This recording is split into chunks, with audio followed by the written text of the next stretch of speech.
আসসালামু আলাইকুম। প্রিয় দর্শক, আপনাদের সবাইকে সাদর আমন্ত্রণ জানাচ্ছি বাংলা ভিউ বিশেষ লাইভে। কিছুক্ষণ আগে সিলেট জেলা প্রেস ক্লাব এবং সিলেট প্রেস ক্লাবে একটি সংবাদ সম্মেলন সম্পন্ন হয়েছে এবং সেখানে সিলেট মদিনা মার্কেটের ব্যবসায়ী, যার ডিসক্রিপশন ইতিমধ্যেই তার পরিচয় আপনারা দেখেছেন, তিনি ডার্নিং বাজাজ মোটরসাইকেল শোরুমের স্বত্বাধিকারী এবং সিলেট সিটি মডেল স্কুল নামে একটি শিক্ষা প্রতিষ্ঠান, সেখানকার পরিচালক এবং প্রধান শিক্ষক। তিনি একটি অভিযোগ করেছেন, পাল্টা অভিযোগই বলা চলে। কিছুদিন আগে তার বিরুদ্ধে একটা সংবাদ সম্মেলন হয়েছিল এবং তার আপন খালাতো ভাই এবং খালা তার সম্পর্কে কিছু তথ্য দিয়েছিলেন এবং সংবাদ সম্মেলন করেছেন, এবং সেই বিষয়টি নিয়ে তিনি আবারও সামনে এসেছেন এবং আজকে সেই বিষয়টি নিয়ে কথা বলার জন্য আমরা আব্দুর রাজ্জাক রাজন, যিনি ব্যবসায়ী আছেন, তার সাথে সংযুক্ত হয়েছে। আব্দুর রাজ্জাক রাজন, আজকে যে ঠিক কি কারণে আজকে পাল্টা সংবাদ সম্মেলনটি করেছেন আপনারা? প্রথমে ধন্যবাদ আপনাকে এবং বাংলা টিভির মাধ্যমে আমার এই লাইভটা যারা সরাসরি দেখছেন, আমি তাদের সবাইকে সালাম আদাব এবং আন্তরিক শুভেচ্ছা জানাচ্ছি। তো শুরুতেই আপনি যেটা বলছিলেন যে আমার বিরুদ্ধে একটা সাংবাদিক সম্মেলন হয়েছে, যেটা আসলে আহ, একেবারে মিথ্যা, বানোয়াট এবং ষড়যন্ত্রমূলক, বিভ্রান্তিকর। যার কারণে এই অপপ্রচার করার কারণে আমি আসলে সামাজিকভাবে অনেক মানহানিকর পরিস্থিতির মধ্য দিয়ে পড়েছি, বিব্রতকর আমার জন্য। আসলে বিষয়টা স্পষ্ট করার জন্যই আজকে আপনাদের এই লাইভে আসা, আপনাদের মাধ্যমে এই লাইভে আসা। তো প্রথমে আমি আসলে যে বিষয়টা বলতে চাচ্ছি যে ওই আমার আপনারা দেখেছেন যে আমার আপন খালা এবং খালাতো ভাই আমার বিরুদ্ধে একটা অভিযোগ নিয়ে আসছেন, যেটা হচ্ছে ওনারা বলতেছেন ওনাদের একটা জায়গা, যে জায়গায় বাটুরার দলিলে ওনাদের নাম নাই, উত্তরাধিকারীতে ওনার নাম নাই। এইরকম একটা এবং সবকিছুর দায় দায়িত্ব ওনারা আমার উপর চাপিয়ে দিয়েছেন। আসলে বিষয়টা আমি যেটা বলতে চাই যে একটু খোলাসা করে, যে আমারই অনেক, যেহেতু আমার খালা এবং খালাতো ভাই অভিযোগ করেছেন, তো আমার এক মামা, দুই মামা, বড় মামা কামাল উদ্দিন তালুকদার, উনি মারা যান। উনি মারা যাওয়ার পরে ওনার সম্পত্তি, অনেক সম্পদ ছিল ওনার, জায়গা জমি। তো সেখানে ওনার ৮ জন অংশীদার হয়ে যান। ওনার স্ত্রী, ওনার ছেলে নেই, ওনার এক মেয়ে। আবার মুসলিম পারিবারিক আইনে আসলে মেয়ে যদি হয় তাহলে তার সম্পূর্ণ সম্পত্তিটা পিতার পায় না, মানে অন্যরা যেমন ভাই বোনরা হয়ে যায়। তো সেক্ষেত্রে আমার মা, খালা এবং আমার মামা অংশীদার হয়ে যান, পাশাপাশি মামি। এই নিয়ে সবগুলো মিলিয়ে ওনারা ৮ জন অংশীদার হয়ে যান। তো জায়গা সম্পত্তি, জায়গা সম্পত্তির বিষয়টা নিয়ে ধরেন অনেক ঝামেলা ছিল। মামা মারা যাওয়ার পরে উদ্ভূত পরিস্থিতি অনেক খারাপ হয়ে যায়। এটা নিয়ে অনেক ঝামেলা। সেক্ষেত্রে আমার ছোট মামা, যিনি আছেন এখনো অসুস্থ, উনি এই বিষয়টা ডিল করেন। অনেক চড়াই উতরাই পেরিয়ে জায়গাগুলার কাগজ টাগজ ঠিক করেন। আমি দেশে শুধু আমি, আমার আরো দুই খালাতো ভাইও আছেন। তো তারা তারাও আমার সাথে ছিল। তো তাদেরকে নিয়ে ছোট মামা, আমি, আমরা চেষ্টা করেছি ওনার সাথে থেকে এই জায়গাটা, কাগজপত্র এবং ঝামেলাগুলা সলভ করার। তো সেটা হয়েছে। হওয়ার পরে এই যে ৮ জন অংশীদার, ওনাদের মধ্যে তো একটা বাটুরা দরকার, না হয় জায়গাটা আসলে নির্ধারিত হচ্ছে না কার কতটুকু। একজন উকিলের শরণাপন্ন হয়ে, ১, ২, ৩ জন উকিলের শরণাপন্ন হয়ে আমার মামা, মামি ওনারা এই জায়গাটা নির্ধারিত করেছেন কার কত অংশ। এরপরে আপোষ মীমাংসার মাধ্যমে এটা একটা সমাধান করে ওরা রেজিস্ট্রি করতে গিয়ে দেখা যায় যে আমার এই এখানে আমেরিকা প্রবাসী যে খালা, উনি যেহেতু দেশে নাই, তাহলে ৭ জনের বাটোয়ারাটা কিভাবে করবে? তো এই জন্য ওনার সাথে আমার মামারা, মামা আলাপ করার পরে উনি সম্মতিতে একটা বাটোয়ারা রেজিস্টার্ড হয়েছে। যেটা আমি যেটা ওনার মূল অভিযোগ, সেই সেখানে ওনাকে রাখা হয় নাই। তো আমি সেই বিষয়টা, সেই বাটোয়ারা রেজিস্টারটা আগে একটু আপনাদের সামনে তুলে ধরতে চাই। রেজিস্টার্ডের দলিল নাম্বার হচ্ছে ৫,১৩৩ ২০২০। তো সেটা আজকে আমি আমার ছোট মামার কাছ থেকে আমি সেটা নিয়ে আসছি ওনাকে বলে। সেটা আমি আপনাদের সামনে একটু দেখাতে চাচ্ছি, সেই নকলের অরিজিনাল কপিটা। এটা দেখা যাচ্ছে কিনা আমি জানি না। তো এটা এবং এখানে যে ওনার অংশটা, বাটুরা দলিলে ওনার অংশটা উল্লেখ আছে। আহ, এই অংশটা দেখেন, সুমাইয়া ইসমিন সুমুর তত্ত্বাবধানী। মানে এটা যেহেতু আইনি কিছু জটিলতার কারণে সবাই বাকি 7 জন মিলে ওনার সাথে পরামর্শ করেছেন যে এই যে চতুর্সীমা গাওয়া আছে এখানে পুরাটা, তারপরে এখানে অত্র চতুর্সীমার মধ্যে 10 নং চিটাদাগে মুয়াজি 4 একর বা 4 শতক ভূমি মুসাম্মদ সেহার বেগম এককভাবে সাহাম প্রাপ্ত হইলেন, বর্তমানে যাহা সুমাইয়া ইয়াসমিন সুমুর তত্ত্বাবধানে থাকিবে। এবং ওনার সাথে কথা ছিল যে উনি দেশে আসলে পরে সুমাইয়া ইয়াসমিন সুমুই এটা ওনার সাথে হ্যান্ড ওভার করে দিবে, ওনাকে লিখে দিয়ে দিবে। সুমাইয়া শিমুকে? ওনার ভাইয়ের মেয়ে, মানে আমার মামাতো বোন, যে আচ্ছা মামা আচ্ছা। মারা গেছে ওনার একমাত্র মেয়ে। তো উনি গত পরশু একটা লাইভেই বলেছেন, খেয়াল করবেন, উনি বলেছেন যে আমি বিদেশ থেকে যখন ওদেরকে বললাম যে বাটুরা হয়েছে আমার অংশ আছে কিনা, আইলে পাবো কিনা, সেটা উনি কিন্তু স্বীকার করতেছেন। এবং উনিও বলতেছেন, আমার সাথেও যোগাযোগ করছেন, মামার সাথেও যোগাযোগ করছেন, এবং এটাও যে বলছি আমরা যে সুমাইয়া দেশে আসলে পরে সুমাইয়া ওনাকে লিখে দিবে, এটা কিন্তু উনিও স্বীকার করছেন। তো উনি এই স্বীকারোক্তিটা বা বক্তব্য দেওয়ার কারণে এটা স্পষ্ট হয় যে এই বাটুরাটা যে একটা রেজিস্টার্ড বাটুরা হয়েছে এটা উনি জানতেন। এবং ওনার এই রেজিস্টার্ড বাটুরাতে ওনার নামও আছে স্পষ্টভাবে, এবং ওনার অংশটা উল্লেখ আছে, এবং উনি যে অংশটা পেয়েছেন অন্যান্য মা খালারাও সেই একই পরিমাণ অংশটা পেয়েছেন। মামার অংশ আলাদা, মামাতো বোনের আমার এই যে যে মামা মারা গেছেন ওনার ওয়াইফের অংশটা উল্লেখ করা আছে। তো বিষয়টা হচ্ছে আমি আসলে এই অংশগুলা এই বিষয়গুলা ওনাদের, আসলে আমার মামা খালা মামি এবং মামাতো বোন, এরা 8 জনের সম্পত্তি, এখানে আমার কোনো অংশীদারিত্ব নাই। আমি আত্মীয়, ওনাদের সবার পক্ষেরই আত্মীয়। তো ওনাদের বাটুরা এখানে যদি আসলে সত্যিকার অর্থে কোনো জালিয়াতি হয়েও থাকে, এখানে আমার কোনো সম্পৃক্ততা নেই। আমি মনে করেন আমাকে কোনো, ওনারা যে অভিযোগগুলা করেছেন কোনো প্রমাণ এভিডেন্স ওনারা দিতে পারেন নাই।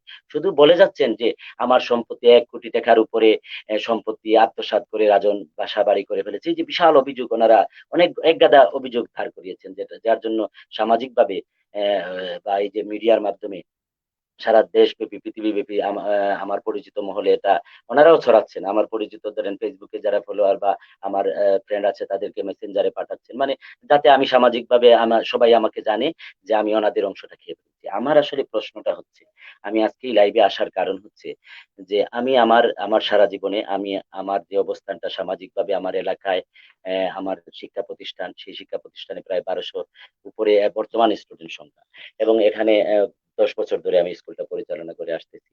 তো আমার বিরুদ্ধে যে এই যে মিথ্যা একটা অভিযোগ দিলেন, মানে সামাজিক ভাবে এই যে আমার হাজার হাজার ছাত্ররা, এরা আসলে এদেরকে আমি কি শিক্ষা দিলাম, তারা কি ভাববে যে এই শিক্ষকই আরেকজনের সম্পত্তি আত্মসাৎ করলেন। কিন্তু মূল বিষয়, যিনি অভিযোগ করতেছেন তিনি কোনো মানে ডকুমেন্ট দাঁড় করাতে পারেন নাই যে এই দেখেন এই কারণে রাজন এই জায়গাটা আমার আত্মসাৎ করেছে, এইভাবে আত্মসাৎ করে ফেলছে। এবং বারবার বলতেছেন ওনার নাম নাই, আমি তো দেখলাম নাম, দেখাইলাম আপনাদের যে লাইভে যে নাম তো আছেই।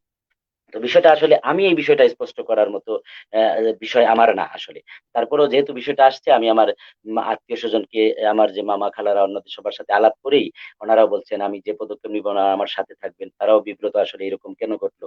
তো মূল যে বিষয়টাতে আমি আসতে চাই যে আমার বিরুদ্ধে এরকম একটা মিথ্যা অভিযোগ উনি দিলেন, আপনাদের মাধ্যমে আমি জানাতে চাই। তারপরে মনে করলাম উনি অভিযোগটা দিয়েছেন, সেটা দিতেই পারেন। আমাদের সমাজের একটা সামাজিক ব্যবস্থা আছে, যেটা হচ্ছে প্রথমে যদি কারো বিরুদ্ধে কোনো অভিযোগ থাকে, তার বাবা মা আছে, যেহেতু আমার বাবাও এবং মাও দুজনই আছে, ওনারই বোন এবং বোন জামাই। তো আমার বিরুদ্ধে এত বড় একটা অভিযোগ, অবশ্যই আমার বাবা মাকে জানাবেন। সেখানে যদি কেউ পরিবারের পক্ষ থেকে যদি বিচার না হয়, আমার আরো অন্য খালুরাও আছে জীবিত, বা আরো দূর সম্পর্কে আমাদের আত্মীয় রক্তের অনেক আত্মীয় স্বজন আছে, তাদের কাছে বলা যাইত, তাদের সাথেও কিন্তু উনি বলেননি। আমাদের পঞ্চায়েত পঞ্চায়েত কমিটি যেটা বলে সেটাও আছে, সেখানে ওনার পঞ্চায়েতের কমিটিতে ওনারা কোনো অভিযোগ করেন নাই। কালকেও আমি কিন্তু গতকাল আমাদের পঞ্চায়েত কমিটি নিয়ে সমস্ত এলাকা নিয়ে আমি বৈঠক করেছি, এলাকাবাসীর কাছে তুলে ধরেছি বিষয়টা, তারাও দেখে আসলে মর্মাহত। আজকে এই প্রেস ক্লাবে সবাই আসার কথা, মানববন্ধন করবে, ওরা বিশাল অবস্থা করতে চাচ্ছিল। আমি সবাইকে বলেছি যে আমি আমার লয়ারের সাথে কথা বলে আমি আমি যেভাবে আসলে এই করোনাকালীন অবস্থায় সবকিছু মেনে আসলে আগাইতে হবে, এই জন্য খুব বেশি গ্যাদারিং করা যাবে না, এই জন্য আমি সারা এলাকাবাসীকে বলে সবাইকে শান্ত করে আমি আসছি। এবং সবাই আসলে মর্মাহত আমার এই বিষয়টা, এই যে এত মিথ্যা বলা। তো ওনারা আমার এলাকায় পঞ্চায়েত কমিটিতেও বিষয়টা বলেন। তারপর ধরেন এলাকায় আমাদের 8 নম্বর ওয়ার্ডে কাউন্সিলর আছেন, সাবেক কাউন্সিলর, প্রভাবশালী অনেক বিচারক আছেন, তাদের কাছে ওনারা কিন্তু একটা কথা আমি বলতে হচ্ছে, ওনারা কিন্তু গিয়েছেন ওনাদের কাছে, গিয়ে বলছেন যে আমার কথা বলে বলছেন যে রাজন আমাদের সব সম্পত্তি মেরে গেছে, আমাদের সম্পদ দিচ্ছে না। তো আমাদের এলাকার যে দুই একজনে হয়তো বলছেন তাহলে আমরা রাজনের সাথে কথা বলি, রাজন তো আমাদের এলাকার এরকম তো করার কথা না, তো দেখি। ওনারা তখন বললেন, আমার খালা বা খালা তবে বললেন না আমরা বিচার প্রার্থী না, আমরা পরে জানাবো আপনাদেরকে। এ ব্যাপারে আমাকে সাবেক কাউন্সিলর এবং আওয়ামী লীগ মহানগর আওয়ামী লীগের সহসভাপতি শ্রী জগদীশ চন্দ্র দাস উনি একদিন আমাকে ফোন দিলেন, দিয়ে বললেন যে রাজন, তোমার খালা এবং খালাতো ভাই তো আমার কাছে আসছিলেন, ওরা তো একটা অভিযোগ নিয়ে। আমি বললাম কি অভিযোগ, আমি শুনে তো অবাক। তো বললেন যে এখন কি, আমি বললাম কাকা আপনি তো, আমি কাকা ডাকি ওনাকে, বললাম যে আপনি তো আমাকে চিনেন, যদি এরকম একটা মিথ্যা অভিযোগ আমার উপর দিচ্ছেন, তো বিষয়টা তো আমার জন্য আসলে বড় লজ্জাকর এবং বিব্রতকর, আপনি বিষয়টা একটু দেখেন। আর এই জন্য আমিও আপনার কাছে বিচার পাচ্ছি, এরকম মিথ্যা তথ্য আমি শুনতেছি, তো একটু আপনি আহ, আহ, ওনার যে অভিযোগ প্রমাণ করতে পারেন, তাহলে আমি আমার বাকি যে সম্পত্তি, আমার ভিটা মাটি যাতে ওনাদেরকে দিয়ে দিব, কিন্তু মিথ্যা অভিযোগ যাতে সমাজে না ছড়ান, এটুকু অনুরোধ করে ওনারে বললাম আমার বিচারটা দেখে দেন। উনি পরবর্তী সময় ওনাদের কাছে যোগাযোগ করছেন, ওনারা কোনো সাড়া দেন নাই। আমি আবার ফোন দিলাম, কাকা যে কোনো বসার কোনো না, বা ওরা তো বললে জানাবে, এরকম সেম কথাগুলো আমি বর্তমান কাউন্সিলর ইলিয়াসুর রহমান সাহেব, তাদেরকেও ওনারা গিয়ে বিচার দিয়ে মানে বলে আসছেন রাজন সব সম্পত্তি আত্মসাৎ করে ফেলছে, কিন্তু উনিও যখন বললেন যে রাজনের সাথে আমরা কথা বলি, বসি, ওনারা বললেন না, বসা যাবে না, আমরা জানাবো পরে আপনি। এরকম আওয়ামী লীগ আরেকজন নেতা আছেন আমাদের এলাকায় এবং খুব প্রভাবশালী এবং সম্মানিত মুরব্বীও মকবুল হোসেন, উনিও আমাকে একদিন ফোন দিয়ে বললেন, রাজন তোমার খালা আমার খালাতো ভাইয়েরা আসলো এবং তোমার বিরুদ্ধে একটা বিরাট অভিযোগ দিল যে তুমি ওনাদের সম্পত্তি নামটা আমরা এখন আমি বললাম আমার যাই হোক, আপনি ওনাদেরকে নিয়ে বসেন, বসে যদি আমার অভিযোগ হয় আপনারা যে রায় দিবেন আমি মেনে নিব। কিন্তু দেখা গেলো উনি বলেন নাই। পরবর্তী সময় সাংবাদিক সম্মেলন, উনি কোনো যোগাযোগ করেন নাই। সাংবাদিক সম্মেলন হওয়ার পরে আমি ওনাদের সাথে যোগাযোগ করেছি, ওনারা বললেন, যেমন মকবুল মামাটাকে ওনারা, উনি বললেন যে না ওরা তো বললো কে মারা গেছে, আমি তো কিছু, আর তো আমার সাথে যোগাযোগ করলো না। তা আমি বললাম এইভাবে সাংবাদিক সম্মেলন করে তো বিষয়টা তো এখন তো, এটা তো কি করলো আমি তো বুঝতে, মানে আর বুঝতে পারেন না, জানেন না। আমি বললাম ঠিক আছে মামা, আমি জানাবো, আমি দেখি কি করা যায়। তো এই পরিস্থিতি, মানে ওনারা সামাজিক, আমার পরিবারকেও বিচার দেন নাই, আমার আত্মীয় স্বজনের কাছেও বিচার দেন নাই, আমার এলাকার মুরব্বীদের কাছেও বিচার দেন নাই, বৃহত্তর পঞ্চায়েত এলাকার যে ওই যে যাদের নাম বললাম বা আরো আছেন, তাদের কাছেও কোনো বিচার প্রার্থী হলেন না, কিন্তু ঘরে ঘরে গিয়ে বলে আসলেন যে আমি ওনাদের সম্পত্তি, কয়েক কোটি টাকার সম্পত্তি আত্মসাৎ করে ফেলেছি। আবার ধরেন সংবাদ সম্মেলন করে অভিযোগ তুললেন, আবার লাইভে এসে কয়েকটা চ্যানেলে, ইউটিউব চ্যানেলের মাধ্যমে ভিডিও করে প্রচার করলেন যে আমি ওনাদের সম্পত্তি আত্মসাৎ করে ফেলেছি। এগুলো আবার যত মাধ্যম ইউজ করা যায়, প্রমোট করা যায়, আমার ফ্রেন্ড লিস্টের কাছে পাঠানো যায়, ওনারা করলেন। কিন্তু বাস্তবতা হচ্ছে মামলাও একটা করেছেন আপনার মাধ্যমে, আমি জানেছি পরে যে ওনারা একটা বাটুরা মামলা করেছেন, সেখানে কিন্তু আমারও নাম উল্লেখ করেন নাই, মামলাতেও আমার নাম নাই, কিন্তু লাইভে এসে বারবার বলতেছেন রাজন রাজন আমার সম্পত্তি আত্মসাৎ করছে। অর্থাৎ এখন যে ব্যাপারটি হচ্ছে যে তারা যে অভিযোগটি করেছিলেন যে তারা সম্পদ পাচ্ছেন না, সেটা আসলে তারা পাচ্ছেন। সেটার পাচ্ছেন কি ওরা, আসলে আপনার আমার বক্তব্য স্পষ্ট, আমি বলে দিচ্ছি, সম্পদটা যাদের, উনি তাদের সাথে আসলে যোগাযোগ করছেন কিনা সেটা আপনারা ওনাদের জিজ্ঞেস করেন। আমি যতটা জানতে পেরেছি কারোর সাথে ওনারা ওনার সম্পত্তি নিয়ে যোগাযোগ করেন নাই। আমার সাথে একটা কথা বলতে হয় যে আমার খালা প্রথমে দেশে আসেন রমজান মাসে, আমার সাথে দেখা হয়েছে, আমার বাসায় গেছেন, ছিলেন, সম্পর্ক ভালো ছিল, তখন আমাকে বললেন যে আমার সম্পত্তির কি হবে, তখন আমি বললাম তো আছে। তখন কিন্তু আপনারা জানেন, আমি এটা খোঁজ নিলেও জানতে পারেন, রমজান মাসে লকডাউন ছিল এবং এই অফিস আদালত কোনো কার্যক্রম ছিল না, এবং সেটা ঈদের পর পর্যন্ত আরো বাড়ানো হয়েছিল। ওনারে আমি সেই কথাটাই বলছি, উনি ইউটিউবে সেটা লাইভে এটা বলছেন, যে সে বলছে লকডাউন বন্ধ কিভাবে, আমি শুধু ওনারে বলছিলাম এই রমজানে আসছে, রমজানটা যাক, তো আমি মামির সাথে মামাতো বোনের সাথে আলাপ করে, খালাদের নিয়ে আলাপ করে এটা সম্পত্তি যেভাবে দেওয়া যায় বলা হয়েছিল আগে, এটা দেওয়া হয়ে যাবে। এবং আমি মামাতো বোনের সাথেও বা মামির সাথেও জানতাম যে ওনারা দিয়ে দিবেন, আমি ভাবছি যে এটা বলি, কারণ রমজান মাসে রমজান শেষ হোক। কিন্তু রমজান পরপরই কিন্তু ওনারা গোপন হয়ে যান, খালা কোথায় ছিলেন, কারোর সাথে কোনো যোগাযোগ নেই, পরে এক সময় এই এত কাহিনী শুনতে পেলাম। এই বাটোয়ারা নামাটি ওনাদেরকে দেখিয়েছেন কখনো আগে? এটা তো অনেক আমার কাছে দেখতেও চান নাই, বা আমার কাছে আমার দেখানোর কারণও নাই, আমি আমি কেন দেখাবো। মানে ওনারা যাদের, ওনার তো আরো বোন আছে, ভাইও ওনার, ওনারই ভাইয়ের বউ, ভাইয়ের মেয়ে ওনার, তো আমি আমি আমার আমার তো এখানে দেখানোর বা নির্দিষ্ট না করে দেখানোর, আপনার বিরুদ্ধেই কেন তাদের অভিযোগটা? সেটাই আমারও প্রশ্ন, সেই প্রশ্নটা আমারও, যে কেন। তো সেজন্য আমি বলতে পারি, যেমন ওনারা একটা কথা আসছে, উনি বলতেছেন এই যে রাজনের এত কোটি টাকা সম্পদ কিভাবে হইলো, এটা ওনারা জানতে চায়। এটা তো আসলে একটা নির্দিষ্ট সরকারের সংস্থার কাজ। আমি আসলে একটা প্রতিষ্ঠিত ব্যবসায়ী, আপনার 5-10 বছর ধরে আমি ব্যবসা করতেছি, আমি একটা মোটরসাইকেল শোরুমের মালিক, আমার একটা শিক্ষা প্রতিষ্ঠান আছে, আমার এই করোনাকালীন অবস্থায় প্রায় 100 জনের উপরে চাকরি করে আমার প্রতি আমার প্রতিষ্ঠানে বা আমার আন্ডারে। তো এদেরকে আমি বেতন দিতে পরিচালনা করতেছি। তো আমার সম্পদের দেখে ওনারা তো খুশি থাকার কথা, আমারই খালাতো ভাই খালা। তো এনারা আসলে কেন যে এত প্রশ্নবিদ্ধ বা এত হিংসাত্মক হয়ে যাচ্ছেন কেন, সেটা আসলে আমারও প্রশ্ন। যে ওনারা এই এই কারণেই কি যে আমার এই কারণেই কি ওনাদের প্রশ্ন যে মানে আমার বিরুদ্ধে যে যাতে আমাকে সামাজিক ভাবে হেয় করে যাতে অবস্থান দুর্বল করে ফেলা বা সমাজে হেয় প্রতিপন্ন করাই সম্ভবত ওনাদের কাজ। আরেকটা বিষয় আপনার যে এই প্রশ্ন, আমার আর না হয় আমার এই খালা আর খালাতো ভাইয়ের বিরুদ্ধে আসলে আমি অন্য কোনো অভিযোগ করবো না, হঠাৎ করে মানে আনতেও চাই না। আমার কেন যেন মনে হচ্ছে যে ওনাদের পিছনে কারো হাত আছে, ইন্ধন আছে। যেমন মনে করেন, ওনারা একটা অভিযোগ করেছেন, আমারই খালা বলতেছেন যে আমার মায়ের পৈতৃক সম্পত্তি 47 শতক, যাহার থেকে আমাকে বঞ্চিত করা হচ্ছে। আসলে উনি কোন 47 শতকের কথা বলছেন, কিভাবে বলছেন আমি জানি না। আমি যেটা জানি, ওনার মায়ের তো 200 ডিসিমেলের শতকের উপরে জায়গা। এটা নিয়ে আবার অন্য অংশীদারদের সাথে ঝামেলাও আছে। দেখি ওই অংশীদাররা কারো এটা লিখে দিছে কিনা, যেটা উনি এসে ওনার মায়ের সম্পত্তি কমাই দিলেন। সেটাও আসলে একটা প্রশ্ন। তো সেটা আসলে তদন্ত, এবং আপনারা, আমি আজকে সংবাদ প্রেস ক্লাবেও সংবাদ দিয়ে বলেছি যে এটা একটা সরেজমিন প্রতিবেদন করে বিষয়টা সত্যটা উদ্ঘাটন করার জন্য। আর আমি আরেকটা বিষয় বলবো, যে লোক মারফত আমি জানতে পেরেছি যে ওনারা আসলে ওনাদের আসল উদ্দেশ্য নাকি সফল হয়েছে, আমাকে সামাজিক ভাবে হেয় প্রতিপন্ন করা। এখন ওনারা আবার বিদেশে চলে যাবেন। আমি আপনাদের মাধ্যমে ওনাদের কাছে হাত জোর করে অনুরোধ জানাবো, বিষয়টার একটি সুন্দর সমাধান না হওয়া পর্যন্ত যাতে ওনারা দেশ ত্যাগ না করেন। এবং যদি প্রকৃত দোষীকে ওনারা আইনি ভাবে হোক, সামাজিক ভাবে হোক, যেভাবে হোক, আপনাদের মাধ্যমে হোক, প্রকৃত সত্যটা উদ্ঘাটন করে এটা প্রকাশ করে তারপরে যেন দেশ থেকে ওনারা যান। সবশেষে আসলে আমি আজকে আসলে, আপনারা সাংবাদিক, আপনারা জানেন আমি সিলেট প্রেস ক্লাবেও সংবাদ সম্মেলন করেছি, যারা এখন এখান থেকে সরাসরি আবার আপনাদের স্টুডিওতে চলে আসলাম।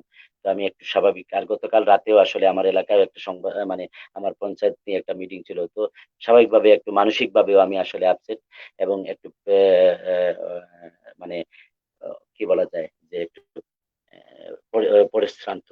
তো আসলে অনেক কিছু হয়তো বলার ছিল, আমি সবকিছু হয়তো তুলে ধরতে পেরেছি কিনা জানি না, স্পষ্ট হবে কিনা, তবে আশা করি আমার এই বক্তব্যের মধ্য দিয়ে মূল সত্যটা হয়তো আমি কিছুটা তুলে ধরতে পেরেছি। যদি তারপরও কারো কোনো বিভ্রান্তি থেকে থাকে, তো সেটা তো অবশ্যই আপনারা আছেন, আপনাদের মাধ্যমে সেটা যাতে আরো স্পষ্ট হয়।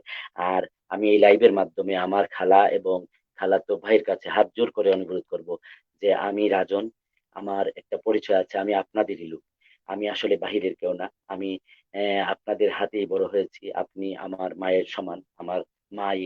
তো এভাবে সামাজিক ভাবে আসলে আমাকে যেভাবে আপনারা হেয় প্রতিপন্ন করেছেন, যেভাবে সমাজে আমার মান সম্মান ক্ষুণ্ণ করেছেন আমার এবং আমার পরিবারের, আপনাদের কাছে হাত জোড় করবো এরকম মিথ্যা, ষড়যন্ত্রমূলক, বানোয়াট এবং এই বিভ্রান্তিকর তথ্য থেকে আমাকে মুক্ত করেন। আপনারা আপনাদের প্রকৃত সম্পদ পান, এটা আমিও চাই। এক্ষেত্রে যদি আমাদের, আমার পরিবারের কোনো সহযোগিতা প্রয়োজন হয়, আমরা করতে রাজি আছি। কিন্তু আল্লাহর বাস্তে আমার যে আমার আসলে কি বলবো, যে আমি আমি কিছু বলার নাই আসলে। আমাকে ক্ষমা করবেন, আমার ভুল হলে ক্ষমা করবেন। কিন্তু আল্লাহর বাস্তে যে মিথ্যা বানোয়াট একটা অভিযোগ এনেছেন, আপনাদের সম্পত্তি আত্মসাৎ করেছি, সেটা যদি সত্যি কোনোভাবে প্রমাণ করতে পারেন, আমি আমি আপনাদের মাধ্যমে এই লাইভে আমার বাবারেও বলে আসছি যে আমার সম্পত্তি যা আছে ওনাদেরকে সব দিয়ে দিব। কিন্তু তারপরেও ওনারা প্রমাণ করুক, আর যদি না হয় তাহলে এই মিথ্যা অপবাদ থেকে যেন আমাকে ওনারা মুক্তি দেয়। আমি আপনাদের মাধ্যমে সেটা ওনাদের কাছে আকুল আবেদন জানালাম। আব্দুর ধন্যবাদ। রাজ্জাক রাজন, আমাদের সাথে সংযুক্ত হওয়ার জন্য আপনাকে অনেক অনেক ধন্যবাদ। ধন্যবাদ। দর্শক, যেমনটা শুনছিলেন, আব্দুর রাজ্জাক রাজন একজন ব্যবসায়ী। তিনি জানাচ্ছিলেন একটা সংবাদ সম্মেলন তার বিরুদ্ধে করা হয়েছিল এবং তিনি পাল্টা সংবাদ সম্মেলন করেছেন, করে তার অবস্থান স্পষ্ট করার চেষ্টা করেছেন। আমরা আপনাদের কাছে সেই মেসেজটুকু পৌঁছে দেওয়ার চেষ্টা করেছি। দর্শক, আমরা আবারও সংযুক্ত হব বাংলাদেশ লাইভে এরকম নানা ঘটনা, খবর নিয়ে। সবসময় আপনাদের পাশে আমরা আছি। দর্শক, দেখা হবে আগামী লাইভে। সে পর্যন্ত সবাই ভালো থাকুন, সুস্থ থাকুন, বাংলা বিয়ের সাথে থাকুন। খুদা হাফেজ।